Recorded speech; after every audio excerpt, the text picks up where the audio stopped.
1783లో బెంగాల్లో ఒక పసిబిడ్డ 2 తలలతో పుట్టగా ఒక తల పూర్తిగా పైకి ఉంది. రెండో తలలో బ్రెయిన్ బాగా పనిచేస్తుంది. పసిబిడ్డ నిద్రపోతున్నప్పుడు రెండో తల మెలకుగానే ఉంటూ అన్ని గమనిస్తుంది. అసలు తల తింటున్నప్పుడు రెండో తలలోని నోట్లో లాలాజలం వచ్చేది. భయపడిన తల్లిదండ్రులు ఆ పసిబిడ్డను మంటల్లో విసిరేయగా స్థానికులు బిడ్డను కాపాడారు. కానీ 4 ఏళ్ల వయసులో నాగుపాము కాటువేయడంతో ఆ చిన్నారి చనిపోయాడు. Birds nest soup. చైనాలో ఈ సూప్ చాలా ఫేమస్ అండ్ ఎక్స్పెన్సివ్ కూడా. చైనాలో దీన్ని బర్డ్స్ సెలైవా సూప్ అని కూడా అంటారు. చాలా మంది ధనవంతులు దీన్ని తాగాలని ఆశపడుతుంటారు. దీన్ని తింటే యవ్వనంగా ఉంటారని, ఆరోగ్యంగా ఉంటారని నమ్ముతారు. ట్రెడిషనల్ చైనీస్ మెడిసిన్ ప్రకారం మన చర్మానికి మంచి ఆరోగ్యం చేకూరుస్తుందని చెప్తారు. చైనా ప్రజలు మింగ్ డైనాసిటీ నుంచే ఈ సూప్ని తాగుతున్నారని వాడుకలో ఉంది. కొన్ని కథల ప్రకారం జెన్హీ అనే చైనీస్ ఎక్స్ప్లోరర్ మొదటిగా ఈ సూప్ని తిన్నాడని నమ్ముతారు. ఈ సూప్ తయారు చేయడానికి కావాల్సిన ప్రధాన ఇంగ్రీడియంట్ ఏంటంటే స్విఫ్ట్లెట్ బర్డ్ యొక్క గూడు. అయితే ఈ గూడు గడ్డి చిన్న చిన్న పుల్లలతో చేసింది కాదు. స్విఫ్ట్లెట్ పక్షి యొక్క సెలైవా అంటే ఉప్పుతో తయారు చేసినది. ఈ స్విఫ్ట్లెట్ బర్డ్ అనేది గుడ్డు పెట్టే కాలం వచ్చినప్పుడు తన నోటి నుంచి జెలాటిన్ తో కూడిన సెలైవాను ప్రొడ్యూస్ చేస్తుంది. ఇది ఎండిపోయి ఇలా గూడులాగా మారుతుంది. ఈ గూడుతోనే చైనీస్ ప్రజలు సూప్ ని చేస్తారు. అందుకే ఇది చాలా ఖరీదులో ఉంటుంది. దీనిలోనూ ప్రత్యేకంగా రెడ్ నెస్ట్లు కలిగిన స్విఫ్ట్లెట్స్ ఉంటాయి. ఈ నెస్ట్ అయితే ఇంకా చాలా కాస్ట్లీగా ఉంటుంది. 1 కిలోగ్రామ్ రెడ్ నెస్ట్ వచ్చేసి $10,000 ఉంటుంది. మన కరెన్సీలో అయితే 8 లక్షలకు పైగా ఉంటుంది. ఈ సూప్ తాగటం వల్ల లాభం ఉంటుందని ఎటువంటి సైంటిఫిక్ ఎవిడెన్స్ లేదు. కానీ ట్రెడిషనల్ చైనీస్ మెడిసిన్ మాత్రం దీంట్లో ఎక్కువ ప్రోటీన్స్, ఎమైనో యాసిడ్స్, మినరల్స్ ఉన్నాయని, అవి ఆరోగ్యకరమైన ఎదుగుదలకు సహాయపడతాయని నమ్ముతారు. మనం రోజు వాడే బైకు పెట్రోల్తోనే నడుస్తుంది. పెట్రోల్ ధరతో పోలిస్తే డీజిల్ ధర చాలా తక్కువగా ఉంటుంది. అయితే బైకు డీజిల్తో నడిస్తే ఎక్కువ డబ్బు ఆదా అవుతుందని మీలో చాలా మంది ఆలోచించే ఉంటారు. అయితే డీజిల్ బైకు తయారు చేయకపోవడానికి చాలా కారణాలు ఉన్నాయి. పెట్రోల్ ఇంజిన్ డీజిల్ ఇంజిన్ కన్నా భిన్నంగా పనిచేస్తాయి. డీజిల్ ఇంజిన్ అనేది ఖరీదైనవి. అంతేకాకుండా డీజిల్ ఇంజిన్ లో వైబ్రేషన్, శబ్దం ఎక్కువ. కాబట్టి బైకు వంటి చిన్న వాహనాలు దీనిని హ్యాండిల్ చేయలేవు. డీజిల్ కు పెద్ద ఇంజిన్ అవసరం. ఇది బైకు సెట్ అవ్వదు. అంతేకాకుండా దీనిలో ఎక్కువ గాలిని పంపటానికి ఖరీదైన టర్బో చార్జర్ లేదా సూపర్ చార్జర్ అవసరం. ఈ కారణాల వల్లే డీజిల్ బైక్ ను తయారు చేయలేరు. ఈ ప్రపంచంలోనే అత్యంత పొడవైన వ్యక్తి ఎవరు అనగానే మనకు రాబర్ట్ వాడ్లో అనే వ్యక్తి గుర్తొస్తాడు. అయితే ప్రపంచంలోనే అత్యంత పొడవైన మహిళ ఎవరో తెలుసా? ఆమె టర్కీకి చెందిన రుమేషా జెల్గి. ఈమె ఒక advocate, researcher and web developer. ఈమె ఎత్తు 7 అడుగుల 7 అంగుళాలు. ఒకసారి ఈవిడ విమానంలో అమెరికాకు వెళ్లాల్సి వచ్చింది. దీనికోసం టర్కిష్ ఎయిర్లైన్స్ వారు ఎకనామీ సెక్షన్ లో 6 సీట్లను తొలగించి ప్రత్యేక స్ట్రెచర్ సెట్ చేసి ఇచ్చారు. దీంతో ఈమె 13 గంటల పాటు పడుకునే అమెరికాకు వెళ్ళింది. 27 సంవత్సరాల ఈ అమ్మాయికి వేవర్ సిండ్రోమ్ అనే రేర్ కండిషన్ ఉండటం కారణంగా ఎక్కువగా గ్రోత్ చెందింది. అంతేకాకుండా ఈ పరిస్థితి కారణంగా ఈవిడ నడవలేదు. అటు ఇటు కదలాలి అంటే వీల్ చైర్ ను ఆధారం చేసుకుని ఉంటుంది. అంతేకాకుండా కూర్చునే సీట్ కూడా 50 నుంచి 55 సెంటీమీటర్స్ కంటే ఎక్కువ లెంత్ లో ఉండాలి. గిన్నీస్ వరల్డ్ రికార్డ్స్ ప్రకారం ప్రపంచంలోనే అత్యంత పొడవైన మహిళ ఈవిడే. కడుపులో నొప్పిగా ఉండడం, ఛాతీలో మంట, ఆహారం సరిగ్గా జీర్ణం అవ్వకపోవటం, రోజులో ఎక్కువసార్లు వాంతులు రావడం లేదా వామిటింగ్ సెన్సేషన్ ఉండటం, ఎక్కువ ఒత్తిడితో తేపులు రావటం, అలాగే ఆకలి కాకపోవటం, ఇలా కడుపులో ఏదైనా విపరీతమైన నొప్పి, మంట ఉంటే ఈ లక్షణాలు అన్నింటికీ అల్సర్ కారణమని గుర్తించాలి. దీన్ని స్టమక్ అల్సర్ లేదా పెప్టిక్ అల్సర్ అని అంటారు. సాధారణంగా మన స్టమక్ కి రక్షణగా ఒక పొర ఉంటుంది. అదే ముకోజా అనే సాఫ్ట్ టిష్యూ. దీన్నే మూకస్ మెంబ్రేన్ అంటారు. ఈ మూకస్ మెంబ్రేన్ కేవలం స్టమక్ లోనే కాదు, శరీరంలోని వివిధ ఆర్గన్స్ లో ఉంటుంది. ఉదాహరణకి mouth, nose, eyelids, lungs, urinary bladder ఇలాంటి ఆర్గన్స్ లో ఉంటుంది. అయితే స్టమక్ లో ఉండే ఈ మూకస్ లేయర్ అనేది 50 నుంచి 200 మైక్రోమీటర్ల మందం ఉంటుంది. ఇది స్టమక్ లో ప్రొడ్యూస్ అయ్యే హైడ్రోక్లోరిక్ యాసిడ్ ని కూడా తట్టుకొని స్ట్రాంగ్ గా ఉంటుంది. అలాని ఎక్కువసేపు స్టమక్ ని కాపాడలేదు. ఒక్కోసారి అధిక మొత్తంలో స్టమక్ యాసిడ్ ఉత్పత్తి అవటం వల్ల మూకస్ లేయర్ దెబ్బతింటుంది. మీకు తెలుసా, ఈ స్టమక్ యాసిడ్ అనేది మన చర్మం పైన వేస్తే అక్కడ కాలుతుంది. అంత స్ట్రాంగ్ గా ఉంటుంది. అయితే ఈ యాసిడ్ వల్ల కానీ కొన్ని రకాల బ్యాక్టీరియా వల్ల కానీ మూకస్ లేయర్ డ్యామేజ్ అయ్యి స్టమక్ లేయర్ అక్కడక్కడ పుళ్ళు ఏర్పడతాయి. దీన్ని అల్సర్స్ అని చెప్తున్నాము. అయితే అల్సర్లు వచ్చే ఎక్కువ శాతం మందిలో హెలికోబాక్టర్ పైలోరీ అనే బ్యాక్టీరియా కారణమని గుర్తించారు. అల్సర్ల ద్వారా స్టమక్ లో ఇన్ఫెక్షన్ వచ్చిన ఎక్కువ శాతం మంది కడుపులో ఈ హెచ్ పైలోరీ బ్యాక్టీరియా ఉన్నట్టు గుర్తించారు.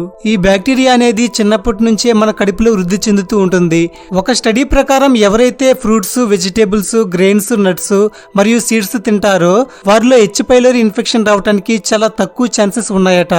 అలాగే ఎవరైతే ఎక్కువ కార్బోహైడ్రేట్స్, ప్రాసెస్ చేయబడిన మాంసము, చక్కెర, ఉప్పు ఇలాంటి వాటిని తింటారో వారిలో ఇన్ఫెక్షన్ కామన్ గా వస్తుంది. కేవలం ఇవే కాదు, అతిగా మద్యం సేవించటం, యాస్పిరిన్, ఐబుప్రోఫిన్, నాప్రాక్సిన్ లేదా ఇతర నాన్ స్టెరాయిడల్ యాంటీ ఇన్ఫ్లమేటరీ మందులు తరచుగా వాడడం వల్ల, సిగరెట్ తాగటం లేదా పొగాకు నమలటం, ఒత్తిడి, అధికంగా స్పైసీ ఫుడ్స్ తినటం ఇలాంటి కారణాల వల్ల కూడా అల్సర్లు వస్తాయి. అయితే చివరిగా స్పైసీ ఫుడ్స్ ఎక్కువగా తినటం వల్లనే అల్సర్లు వస్తాయి అంటే కాదు. 90% అన్ని రకాల అల్సర్లు అనేవి హెచ్ పైలోరీ బ్యాక్టీరియా వల్ల వస్తాయి. కాకపోతే ఈ స్పైసీ ఫుడ్స్ ను అధికంగా తినటం వల్ల ఆల్రెడీ అప్పుడే తయారవుతున్న అల్సర్లు ఇరిటేట్ చేస్తాయి, కడుపులో యాసిడ్ ఉత్పత్తిని పెంచుతాయి. ఇలా ఇవి అల్సర్లు రావడానికి ఇంకొంచెం మసాలా వేసినట్టు అవుతుంది. ఈ రోజుల్లో ప్రాసెస్ చేయబడిన ఆహారాన్ని మనం అధికంగా తినటం వలన, అలాగే ఫాస్ట్ ఫుడ్స్ తినటం వల్ల అల్సర్లు వచ్చే అవకాశాలు చాలా ఎక్కువగా ఉంటాయి. కాబట్టి సరియైన ఆహారపు అలవాట్లను మార్చుకోకపోతే ప్రమాదం పొంచి ఉంది. ఇప్పటి వరకు వీడియో చూసిన మీరు ఒకవేళ వీడియోని లైక్ చేయకపోయి ఉంటే దయచేసి ఇప్పుడే వీడియోని లైక్ చేయండి. యూట్యూబ్ అల్గారిథం ప్రకారం ఒక వీడియోకి ఎక్కువ లైక్స్ ఉండటం వల్ల ఆ వీడియోని యూట్యూబ్ ఎక్కువ మందికి చూసేలా చేస్తుంది. దీని ద్వారా ఛానల్ ఎంతగానో గ్రోత్ అవుతుంది. మరి ఇంకెందుకు ఆలస్యం, ఇప్పుడే వీడియోని లైక్ చేయండి. మీకు తెలుసా, పెద్ద తెల్ల ఖడ్గ మృగాలు అనేవి ఒక రోజుకి 22 కేజీల పేడ వేస్తాయట. 2009 జూన్ 8న ప్రముఖ శాస్త్రవేత్త అయిన స్టీఫెన్ హాకింగ్ టైం ట్రావెలర్స్ కోసం ఒక పార్టీని అరేంజ్ చేశాడు. కానీ దానికి సంబంధించిన ఇన్విటేషన్ అనేది పార్టీ అయిపోయిన తర్వాత రోజు పంచాడు. కానీ ముందు రోజు పార్టీకి ఎవరు రాలేదు, ముఖ్యంగా టైం ట్రావెలర్స్ అస్సలు రాలేదు. పార్టీ జరిగే ముందు రోజు ఇన్విటేషన్ ఇవ్వాలి కదా, లేకపోతే ఎలా వస్తారు అని మీరు అడగవచ్చు. కానీ ఇది టైం ట్రావెలింగ్ కి సంబంధించింది కాబట్టి పార్టీ జరిగే రోజు కంటే ముందే గతంలోకి టైం ట్రావెల్ చేసిన వారికి ఖచ్చితంగా ఆ ఇన్విటేషన్ అంది వారు భూతకాలం లోకి టైం ట్రావెల్ చేసి పార్టీకి హాజరవ్వాలి. కానీ ఆ పార్టీకి ఒక్కరు కూడా అటెండ్ అవ్వకపోవడంతో స్టీఫెన్ హాకింగ్ టైం ట్రావెల్ అనేది అసాధ్యమని ఎక్స్పెరిమెంటల్ గా ప్రూవ్ చేశాడు. గుడ్లగూబలను రాత్రిపూట చూస్తుంటే భయంకరంగా కనిపిస్తూ ఉంటాయి. అయితే వీటి జాతిలో బార్న్ వౌల్స్ అనేవి ఉంటాయి. ఇవి రాత్రిపూట కూడా మెరుస్తూ ఉంటాయి. ఎన్విడియా అనేది కంప్యూటర్స్ కి గ్రాఫిక్ కార్డ్స్ తయారు చేసే ఒక టెక్ కంపెనీ. దీని వ్యవస్థాపకుడు మరియు సీఈఓ వచ్చేసి జెన్సెన్ హువాంగ్. అలాగే కంప్యూటర్స్ కి ప్రాసెసర్స్ మరియు గ్రాఫిక్ కార్డ్స్ తయారు చేసే ఇంకొక కంపెనీ కూడా ఉంది, అదే ఏఎండి అంటే అడ్వాన్స్డ్ మైక్రో డివైజెస్. దీని సీఈఓ వచ్చేసి లీసా సు అనే ఒక మహిళ. అయితే ఎన్విడియా సీఈఓ మరియు ఈమె ఇద్దరు బంధువులు. లీసా యొక్క తాతగారు హువాంగ్ యొక్క అమ్మగారికి అన్నయ్య అవుతారు. ఒక విధంగా చెప్పాలంటే లీసాకి హువాంగ్ అంకుల్ అవుతాడు. బాధ కష్టం వచ్చినప్పుడు మనుషులు ఏడవటం సర్వసాధారణం. జంతువుల్లో కూడా మనం ఏడుపును చూస్తాం. అయితే చెట్లు కూడా ఏడుస్తాయని మీరు ఎప్పుడైనా ఆలోచించారా?